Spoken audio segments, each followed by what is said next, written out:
이 자체가 절차상으로 하자가 너무나 많고 헌법을 어긴 정황들이 너무 많다. 지금 그래서 미국 측에서는 야 저거 쿠데타다 이렇게 보고 있는 거예요. 쉽게 이야기하면. 미 전직 대사가 뭐라고 이야기했느냐. 이게 아주 심각한 이야기인데요. 모스탄이라는 교수가 있는데 이 트럼프 1기 행정부의 핵심 참모였습니다. 이 사람이 뭐라고 했느냐. 윤석열 대통령 탄핵은 쿠데타로 간주될 수도 있다. 미국이 한국에 경제 안보 지원을 중단할 수 있다. 이 안에 보면 내용이 좀 무시무시한 내용들이 있습니다. 윤석열 대통령에 대한 탄핵 시도가 미국 정부에 의해 쿠데타로 간주될 가능성이 있다. 이게 여러분, 이게 왜 쿠데타가 되지? 자, 미국 사람들이 지금 한국의 윤석열 대통령 탄핵 정국 사태의 본질을 어떻게 보느냐. 모스탄도 그렇지만 스티브 배넌이라는 트럼프의 책사가 있습니다. 이 사람이 윤석열 대통령 탄핵 사건은 중국 공산당을 등에 업은 한국 내의 종북 주사파들이 벌이는 쿠데타다 이렇게 보고 있습니다. 또 이 쿠데타에 맞서서 윤석열 대통령은 자신의 목숨을 내어놓고 전쟁을 벌이고 있다. 이게 미국 사람들이 보는 이번 윤석열 대통령 탄핵 정국 사태의 본질이자 핵심입니다. 쿠데타. 그럼 뭐가 쿠데타냐? 1월 15일 날 2차 영장 집행 때 경찰관 3,000명을 동원해서 대통령 관저에 불법 침입을 했고 불법 구금했고 서울구치소에 잡아넣었다. 이걸 쿠데타로 보는 거예요. 쿠데타로. 지금 오동훈 공수처의 영장 쇼핑, 영장 발부, 법원에 서부지방법원의 영장 발부, 그리고 영장 집행, 서울구치소의 구금, 이 자체가 절차상으로 하자가 너무나 많고 헌법을 어긴 정황들이 너무 많다. 지금 그래서 미국 측에서는 야 저거 쿠데타다 이렇게 보고 있는 거예요. 쉽게 이야기하면.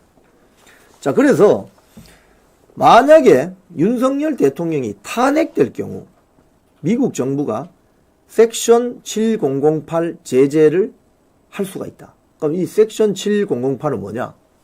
여기 보면 미 국무부의 해외 원조법 연방 예산 조항에 따른 규정으로서 민주적으로 선출된 정부, 윤석열 정권은 민주적으로 선출됐잖아요. 정부가 강제적으로 자리에서 쫓겨날 경우 쿠데타다. 해당 국가에 대한 미국의 지원을 중단하도록 규정한다. 이겁니다. 이게 미국 섹션 7008입니다.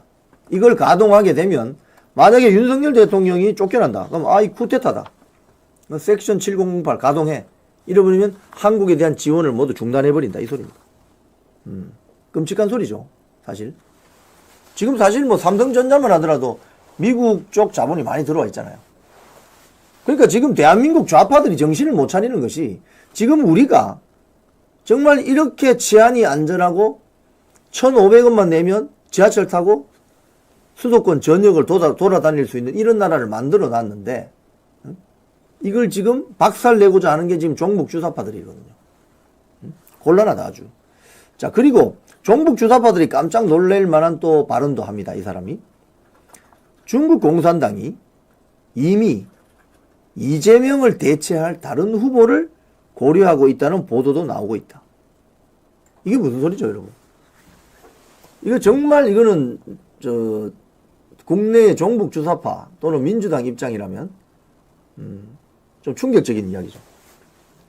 그리고 그 밑에 보면 또 수백만 달러를 이재명이가 북한에 송금한 혐의. 이게 뭐죠? 쌍방울 대북 불법 송금 사건 아닙니까? 당시 문재인이 서울시장 박원순만 데리고 북한을 방북했습니다. 경기도지사 이재명은 데리고 가지 않았어요. 그래서 이재명이 조금 열분이 났겠죠. 나도 가서 김정은이하고 손잡고 말이지 사진 찍어야 되는데. 이래서 이재명의 측근이라고 할 수 있는 경기도 평화부지사 이화영이 쌍방울의 김성태를 통해서 야 북한이 돈 갖다 줘 해가지고 뭐 500만 달러인가 800만 달러가 가죠. 뭐 스마트팜 사업을 하겠다 뭐 등등 해서 갑니다. 그 돈을 건네주는 과정에 법을 3개나 얼려요. 3개나 어깁니다. 외국환 거래법 뭐 등등. 그 쌍방울 직원들 시켜서 뭐 돈을 10,000불씩 들고 저 중국 공항으로 가서 거기서 화장실에서 꺼내서 갖다 주고 뭐 이런 거 있지 않습니까? 이게 미국의 입장에서는 북한은 유엔 안보리 결의 제재 위반이기 때문에 이건 국제적인 범죄가 될 수 있어요. 그래서 이재명이 그 주범으로 본다. 그런 이재명을 미국이 인정할 수 있겠냐? 인정 못하죠. 그 소리입니다. 요 기사도 뭐 유사한 내용인데 트럼프 1기 핵심 참모 모스탄에 뼈있는 한국 좌파에 대한 경고. 윤석열 대통령 탄핵하면 바로 파멸이다. 그리고 여기 쭉 내용을 보면 큰 제목에 보면 중간에 중국 공산당 이재명 대체자에 대해 고민 중. 좌파 정권이 정권 잡으면 한국은 중국 지배 아래 놓이게 된다.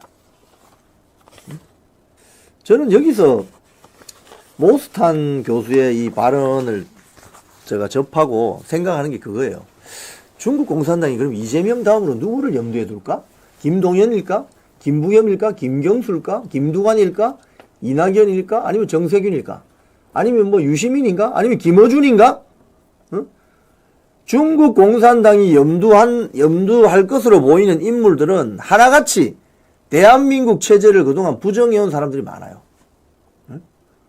뻔하다는 거지. 중국 공산당이 지금 어떤 이번에 드러난 이런 야심들은 대한민국 체제를 무너뜨려서 자기들 손아귀에 딱 쥐고 있으려고 한다. 이게 드러난 거예요. 그래서 이번에 비상계엄은 역시 계몽령이 됐다. 많은 내국 국민들이 알게 됐다. 더 퍼블릭 기사 한번 봅시다. 김성애 전 대통령실 비서관. 반미 친중 종북 좌파 이재명과 민주당이 집권하면 나라 망한다. 이 똑같은 소리죠. 이 자들이 권력을 잡으면 나라 망한다. 이거 뭐 문재인 때 우리가 다 본 거 아닙니까? 문재인 때 뭐 간첩 못 잡게 대공수사권 다 없어지고 뭐 그런 거 뭐 길게 이야기할 거 없죠. 이재명과 민주당이 집권하면 나라 망한다. 자, 아시아투데이 분석 기사도 있습니다. 미국의 싱크탱크 이재명 집권 친중 반미 정부 출범하면 한국 경제에 큰 시련 온다. 호호. 아시아투데이가 분석을 잘 해놨네요. 지금 보면은 주요 싱크탱크 한반도 국제정치 전문가들은 강력한 대통령제 국가인 한국에서 이재명이 대권을 잡아서 반미 성향을 더욱 강화하면 미국 기업들의 한국 투자 철수 및 금융 제재 가능성도 배제할 수 없다. 기업 철수하고 뭐 난리 난다 이거죠. 두 번째, 국가 신인도도 추락한다. 그 밑에 보면 국가 위험도 격상과 국가 신인도 추락한다. 세 번째, 미국 비자 이민 심사가 더욱 까다로워질 수 있다. 그 다음에 미국에 공부하러 가기도 힘들고 뭐 관광하러 가기도 힘들어진다. 그 소리죠. 그 다음에 트럼프 한국산 제품에 20% 이상 관세 부과 가능성도 있다. 지금 트럼프 행정부 2기 행정부는 전 세계를 상대로 관세 전쟁을 벌이고 있습니다. 관세 20% 맞아버리면은 제조업체, 그러니까 한국이나 중국 제조업체 그 견디기 힘듭니다.